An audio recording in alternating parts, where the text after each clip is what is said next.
So what you end up with is the companies that produce food want you to buy packaged food because it's easier to brand, it's easier to make more stable. You can have your own little mixes together, and it's really driving you away from healthier foods. So it'd be much harder to have different brands and different characteristics for your vegetables and your meats than it would be just for a packaged food. So that's what they're trying to do, and so it just isn't working for health and for the quality of the food.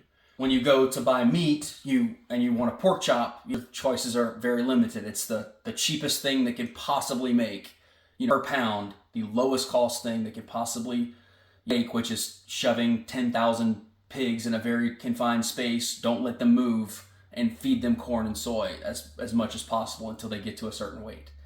And then on the other side of that, because we don't have a good understanding of flavor and you don't have brands trying to compete on health and flavor, then you're going to end up trying to hit like a label that people think would be healthy, which is like an organic label or a free range label. And what those will end up doing is somebody's going to try to do the minimum required to just hit that label. So if a free range chicken needs to spend 1 hour a week outside, then somebody's going to set up a giant commercial system so that bird does exactly the bare minimum, instead of thinking about it like like a brand, and that brand is the healthiest, best tasting chicken in the world, and other people trying to compete on that level. You're just not seeing that at the grocery store.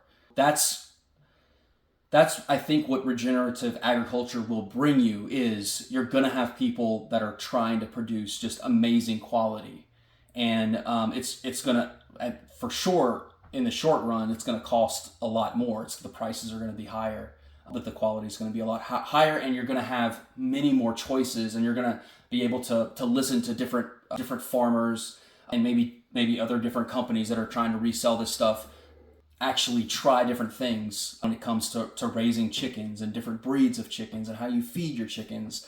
And that's going to create an explosion of quality and then diversity, where you have a bunch of different options and more resiliency because it's not all coming from one place. You're going to end up with a lot better food system. But I think it's very arrogant to dismiss the current conventional system and everything that it's brought us in terms of efficiency. There's been a lot of good things done to drive down cost, even though it doesn't feel that way because of a lot of other reasons. But don't dismiss everything that's been done conventionally as this is just going to easily take over everything, and we're just going to be able to easily everybody have a little 10-acre farm and producing all this amazing food at lower prices. I think it's going to be it's a huge challenge to change the status quo, and it's going to be customers are going to need to start demanding higher quality, and farmers are going to have to create higher quality and also figure out how to be very efficient and compete with the efficiencies of the current food system.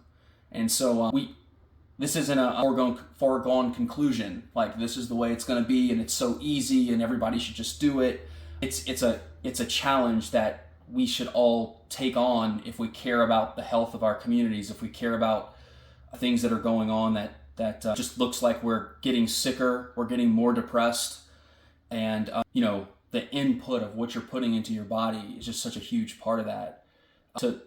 To try and dare to do something different and become better is a challenge and not just a foregone conclusion. It's something that we all want to work towards.